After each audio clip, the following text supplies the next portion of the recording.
చదివించుకుంటే. కానీ రాజకీయాలలో ఎందుకండి మహిళలకు ఎక్కువగా ప్రాధాన్యత లేదు అనే అంశం అనేది బాగా ఉంది.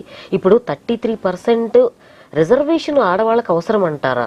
ఎందుకంటే సగం మనుషులు పురుషులుంటే సగం స్త్రీలు ఉన్నారు. సమానత్వం లేకుండా ఇంకా 33% కూడా పూర్తిగా అమలు కాని పరిస్థితుల్లో ఉంది ఈ సమాజం. మరి ఆడపిల్లలకి నిజంగా ఆ మంచి సమాజం వచ్చే అవకాశం ఉంటుందంటారా?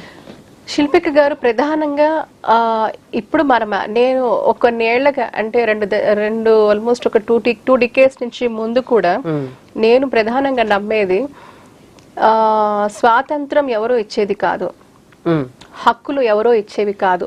మనం దాన్ని గుర్తెరిగి మనం దాన్ని ప్రవర్తించాలి. ఎవరో నాకు ఇవ్వక్కర్లేదు నా హక్కు, వీ హ్యావ్ టు డెమాన్స్ట్రేట్. నేను ఎప్పుడు చెప్పేది ఇదే, యూ హ్యావ్ టు అది అంటారు కదా, ఉస్కో హాసిల్ కర్నా హై, you have to conquer it. మనకి తెచ్చి అమ్మా నువ్వు తీసుకో, నువ్వు చేసేసి అని ఎవరు ఇవ్వరు. ఈవెన్ మన ఓటు హక్కు కూడా మనం చాలా పోరాటాల తర్వాతే వచ్చింది కదండి మనకి. నేను అదే అంటాను, ఈ రోజు 50% ఉన్న మహిళలు మనం ఎందుకు ఈ రోజు మనము నిర్ణయం చేసే పొజిషన్ లో మనం ఉన్నాం అంటే cutting across party lines or anything. ఈ రోజు మహిళ తను సమర్థవంతంగా నిర్ణయం తీసుకుంటుంది. మహిళలు అంటే మేనిఫెస్టోలో మహిళల గురించి పెట్టకపోతే కష్టం అవుతుంది. మహిళల సాధికారత, మహిళలకు సంబంధించిన ఇష్యూస్ కానీ మనం మాట్లాడాలి, ప్రస్తావించాలి. నంబర్ ఆఫ్ రేప్స్ జరుగుతున్నాయి, అట్రాసిటీస్ జరుగుతున్నాయి, వర్బల్ అబ్యూస్, ఫిజికల్ అబ్యూస్ రోజు రోజుకి జరుగుతున్నాయి, వర్క్ ప్లేస్ హెరాస్మెంట్ జరుగుతోంది, వేజెస్ లో కూడా ఇష్యూస్ ఉన్నాయి. ఈ ఇష్యూస్ అంటే పార్టీలలో కూడా నేను పార్టీకి అతీతంగా మాట్లాడుతున్నా. నేనేమంటున్నానంటే ఈ రోజు ఈ ఇష్యూస్ ఉన్నప్పుడు మనము దాన్ని ఎలా అడ్రస్ చేయాలి?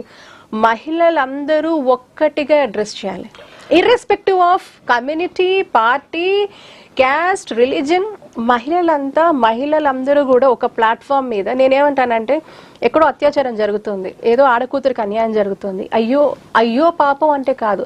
ఏ ఆడకూతురికి అన్యాయం జరిగినా అది మన ఇంటి బిడ్డగానో మన ఇంటి సోదరిగానో మనం భావించామనుకోండి, ముక్త కంఠంతో వాయిస్ రావాలి, వన్ వాయిస్. మీరు 9 నెలల చిన్నారి ఆ పాప ఇష్యూ సంబంధించి మీరు చేసిన పోరాటం మాత్రం చాలా గొప్పగా చేశారు. సీఎం క్యాంప్ ఆఫీస్ ముందే మీరు అసలు చాలా గొడవ అయ్యి, కేసులు అయ్యి, జైల్లోకి వెళ్ళటం, అట్లా అవన్నీ చూసినప్పుడు అనిపించింది, అంటే ఆడపిల్లలకి ఎక్కడ అన్యాయం జరిగినా ఒకరో ఇద్దరో గొంతులు ఇప్పుతున్నారు, కానీ పూర్తి స్థాయిలో వాళ్ళకి సెక్యూరిటీ కల్పించలేని పరిస్థితుల్లో కుటుంబాలు ఉన్నాయా, సమాజం ఉందా?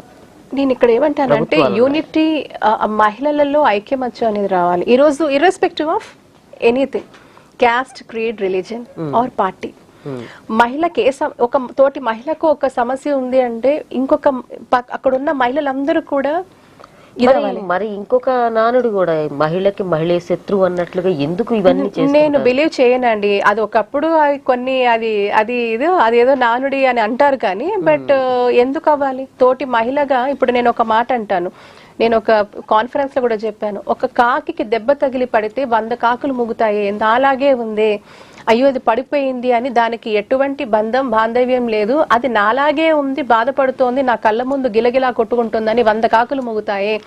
ఒక మహిళకి కష్టం వస్తే మహిళా లోకమంతా ఒకటే తాటి మీద నడవాలి.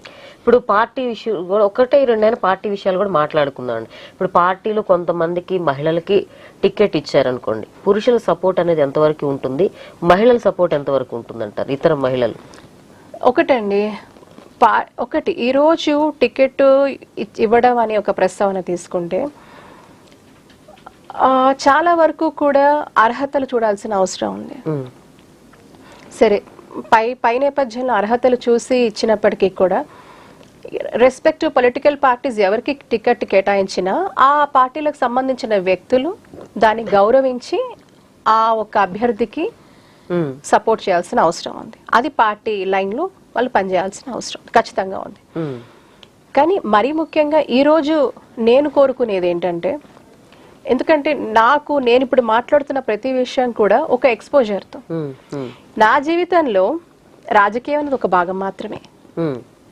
నన్ను అడిగితే ఇది ఒక భాగం, ఎందుకంటే యమున మల్టిపుల్ రోల్స్ ప్లే చేస్తోంది. అండ్ ఆ నేపథ్యంలో నాయకత్వం ఎలా రావాలని నేను కోరుకుంటున్నానంటే, ప్రజల నుంచి ఉద్భవించే నాయకత్వం రావాలి. ప్రజల సమస్యల నుంచే పుట్టుకు రావాలి, ఆ విప్లవం అక్కడి నుంచే రావాలి. ప్రజా సమస్యలు అడుగడుగునా తెలిసిన వాళ్ళే ఉండాలి, జీవితంలో దాన్ని అడుగడుగునా మోస్తున్న వాళ్లే ప్రజా నాయకత్వంలో కీలక పాత్ర పోషించాలి. అది మహిళలకైనా పురుషులకైనా. అది నేను ప్రగాఢంగా నమ్మేది. ప్రజానాయకులుగా ఉండాలి. ప్రజానాయకులు గాని అంటే ఈ రోజు ఒక పదవి 3 అక్షరాల ఎమ్మెల్యే పదవో 2 అక్షరాల ఎంపీ పదవో ఆ 5 సంవత్సరాల తర్వాత మీరు మళ్ళీ నెగ్గకపోతే, మీరు మళ్ళీ కనపడకపోతే అది నాయకత్వం కాదని నేను అంటాను. ప్రజా నాయకత్వము పదవి ఉన్నా లేకపోయినా ప్రజల్లో ఉండే నాయకులు రావాలి, వాళ్ళు ఉండాలి. Great word. ఈ రోజు భారతదేశంలో నాయకత్వ లక్షణాలతో ఉన్న వాళ్ళు కోకొలలుగా మన ప్రపంచాన్ని శాసించారు. వాళ్ళు ఏ రాజకీయ పార్టీలో లేరే, స్వామి వివేకానంద గారు ఏ పార్టీలో లేరే, ఇలాంటి ఎంతో మంది, రామకృష్ణ పరమహంస, వీళ్ళందరూ అంటే వాళ్ళు ప్రీచర్స్, అంటే దిశానిర్దేశం చేస్తూ మనుషులు, యువత, మహిళలు ఒక్కొక్కళ్ళు ఎలా పాత్ర పోషించాలి, దేశభక్తులుగా ఎలా ఉండాలి. నాకు ప్రధానమైనది ఎవరు అనేది కాదండి ఇక్కడ. నాకు నా తల్లిదండ్రులు ఎంత ముఖ్యమో నా మాతృదేశం అంతే ముఖ్యం. నాకు నా దేశం ముఖ్యం. సో ఎవరైనా కూడా దేశభక్తిని ప్రీచ్ చేసేవాళ్ళు, దేశభక్తి గురించి నూరు పోసేవాళ్ళు, దేశభక్తి కోసం, దేశం కోసం పుట్టావు, దేశం కోసం పోవాలి అనుకునేవాళ్ళు, అలాంటి వాళ్ళు, ప్రజలని గౌరవించే వాళ్ళు ఆ ప్రజా నాయకత్వంలో ఉండాలని నేను కోరుకుంటున్నాను. వాళ్ళకి పదవులతో సంబంధం లేదు అంటాను నేను. Okay. when you can influence, when you know your rights, మీరు ఇందాక అడిగారు, మీకు మీ హక్కులు తెలిసినప్పుడు, ప్రజాక్షేత్రంలో ఒక సోషల్ యాక్షన్ ఎలా ఉండాలి అని మీకు తెలిసినప్పుడు, ప్రభుత్వాల పనితీరు ఎలా ఉండాలి అని మీరు క్వశ్చన్ చేసినప్పుడు, అవి ఎలా ఉండాలని మీరు తెలుసుకున్నప్పుడు, మీరు ప్రజా సమస్యలు ఛేదించే విధంగా మీ నాయకత్వం ముందుకెళ్ళినప్పుడు, మీరు ఎప్పుడూ చిరస్థాయిగా ఆ చంద్ర తారార్కం మీరు నాయకులే. దానికి మీకు 2 అక్షరాల ఎంపీనో 3 అక్షరాల ఎమ్మెల్యేనో లేకపోతే కేంద్ర మంత్రో రాష్ట్ర మంత్రో ముఖ్యమంత్రో అక్కర్లేదు. అది మీకంటూ మీకు వరిస్తే మీరు ఇంకా అద్భుతాలు చేయొచ్చు. లేని నాడు దానికోసం ఉపేక్షించి మాత్రం ప్రజా సమస్యల కోసం పని చేయకుండా ఉంటాను అంటే కరెక్ట్ కాదు. సో ప్రజలలోంచి ఉద్భవించే ప్రజా నాయకత్వం రావాలి.